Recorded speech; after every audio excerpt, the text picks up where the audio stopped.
Yeah, it certainly is an intriguing pairing, no matter which way you look at it. Now, one of only two Drogheda United players to have been in an FAI Cup final before is their prolific striker, Declan Fabio O'Brien. Earlier this week, Tony O'Donoghue joined him for a game of footy.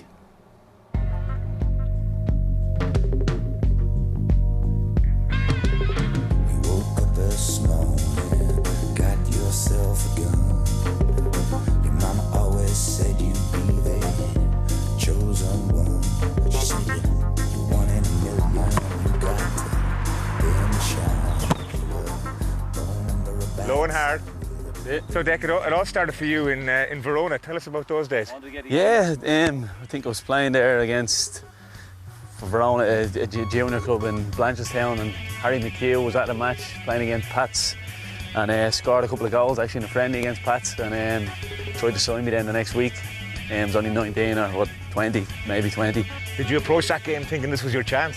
I always felt I could play a better level. Like, it was just, I was playing Gaelic up until I was 18, so and soccer for Rivermill. So I wasn't sure which. I liked the Gaelic as well, so I wasn't sure which path I was going to take, GAR or soccer. So I suppose Harry then approaching me made up my mind for me, and the rest is history, as they say. And some history, yeah. So it's great, yeah. Go back to, I suppose, the glory years with Drogheda. Yeah. I mean, they'll be looked back for all time as a brilliant time for the town and for the club. Yeah, I think anyone looking back into history will see that we for a few years, we certainly, I wouldn't say we dominated, but we had a really, really good time of it. We won every competition there was to win. Setanta back-to-back league. And then, unfortunately, the Champions League game in Dynamo Kiev, I think, which everyone will remember. Yeah, you say unfortunately, but I see that as a brilliant memory for everyone who loves the league. Yeah, it's good you look at it like that, but I suppose being involved on the day in there, it's disappointing because you're so close to beating such a big club and such a big competition. So actually, you hit post. Yeah, Shane Robbins across the box, hit the post. Adam Hughes 3 yards, and he puts it over the bar, which he put away 99 times out of 100. Yeah. So in that respect, yeah, it's kind of regrets, It's to go 1 under, Tony. Tell us about goals that you remember, ones that stand out for you. I suppose the European goals, when I broke the record for the consecutive goals, you have to put the one in Russia, 25,000 at it, and I think we had 2 fans, Pats, and to score in the last few minutes, the away goal to put us through, that was pretty special. So yeah. Hey, Cook brought you to Drogheda. That's right. What's he been like? Obviously for Drogheda, he's been a pretty good success. Yeah, I think some people said I was crazy going back to Drogheda. They say don't go back to the club. We had a good bit of success, I think, and 4 cup finals. This will be European adventure. Probably 40 odd goals. So I think it was the right choice to come back. It was always, for me, it was a special club, and I'm delighted now I'm going to hopefully finish out my career there. So it'll be a nice way to go. At the club I started with. You're going to have to just chip the bunker. Do you reckon I'll be able for that? Tony, I have faith in you. Them purple boots. Oh, stop! Stop! Please stop! What are you like on the day? What's your mood like? Yeah, very laid back, to be honest with you. Very laid back until I get, literally out on the pitch. I'm in the dressing room, I'm quiet enough. I'm, talk to a few young lads, maybe need a bit of a chit chat before you go out. But nothing too boisterous or nothing, nothing. Don't panic because, you want fire in the belly, as I said, and ice in the mind. That's the saying I go with. So hopefully the lads will take that on board for the final. And you were the same in the golf course. Come on, let's finish it out. Fire in the belly, ice in the mind. That's it. I love it. I haven't seen much of that in this course. Yes, never mind the purple boots. What about Tony's cap? But with Declan Fabio O'Brien there, Richie, and by the way, we didn't get the result of that particular encounter. I have a feeling that Fabio might have shaded it. But certainly we know how dangerous he can be in front of goal. Sligo will be fully aware of that as well. They'll be fully aware of him, and so much of Drogheda's hopes pin on his performance today. He mentioned his time at St. Pat's and the goal he got in Russia. I was there, I was heavily involved in all of that, but here's footage that we're all aware that he can do. He's very good in front of goal, his movement is excellent. But the thing he mentioned there on tape, that the way he conducts himself and he speaks to the younger players, like, you'd be surprised how many players describe themselves as that, and they're nothing like that. He genuinely is. He's a really, really good player to have in a dressing room, and I spoke to the people at Drogheda this morning, and he's one of the ones that have really been, they've not only relied on him on the field by doing things like this on a consistent basis all season, but off the field as well. He's been excellent. And of course, the experience of a player like this, Pat, on the big day is hugely important. Yeah, well, it's a lot easier to be a nice person and to be considered a nice person when you stick the ball in the back of the net like he does. People give you the benefit of the doubt, but I mean, Sligo have the class acts in the League of Ireland. I mean, Joseph Endo, someone who's won league winners' medals with 3 different football clubs, just a fantastic talent, and any team that has him in it, they've always got a chance. Yeah, well, as you say, Pat, quite rightly, technically he's one of the most gifted players plying his trade in the League of Ireland since 2003. He's a joy to watch and, by all accounts, great fun to be around. And we caught up with the former Cameroon international during the week. During his 10 years in the League of Ireland, Joseph Endo has risen to become one of the most recognisable names in Irish soccer. His success domestically has scaled new heights during his time at Sligo Rovers. But the peak of his career has to be representing Cameroon at the 1998 World Cup. I really enjoy because I prepared myself for years. That if I have a chance to play national team, I'm going to take it. I think I really enjoy because I play my own game. I didn't change the way I play just because it was a World Cup. Because at the end of the day, it was just a game. In 2010, Endo made the move west and became an instant hero amongst Sligo fans, helping them win their first FAI Cup in 16 years. It was a great day, but it's not my best memories in Sligo. My best memories is the League Cup. Because the League Cup, the player test what it means to get success. For me, that is the most important trophy Sligo had, because that was the start.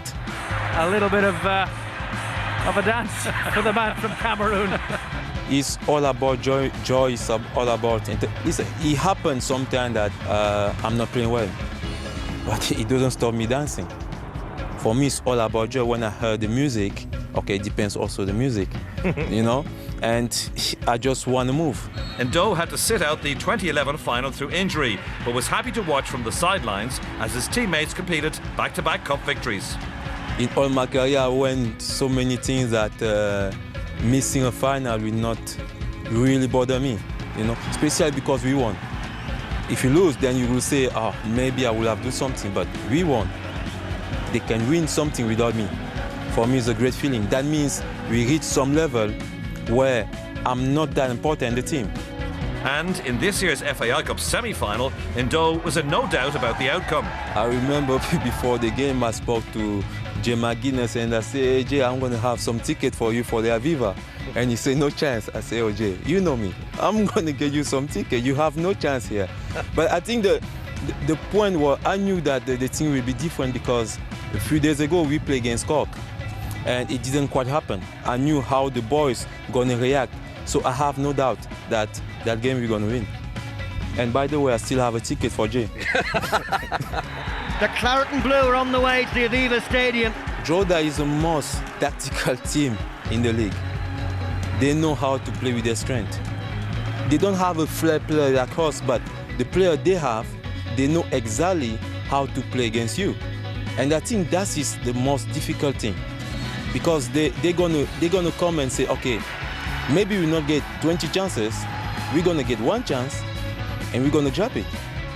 And despite being in the latter years of his career, he's not finished yet. Just don't mention his age. But I didn't mention that to you. I mentioned that to the camera, not you. I never imagined that at 37, I was still playing. The way I play now, I can run the way I want, I can run faster.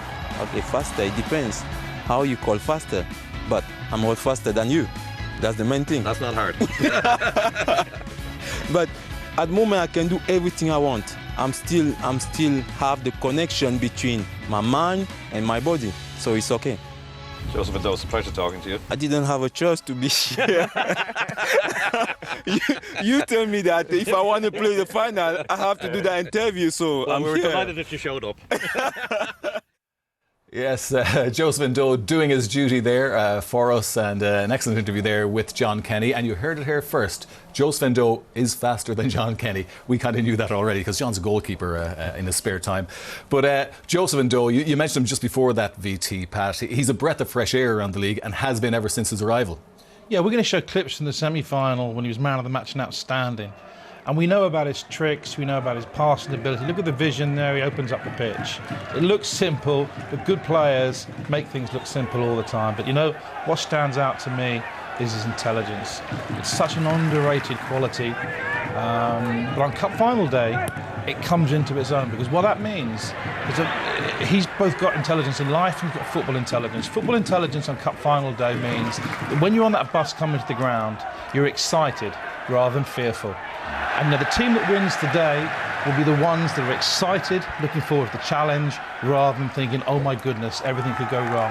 That guy there, you know, the word legend is overused, but you see the conviction in his voice for the semi-final.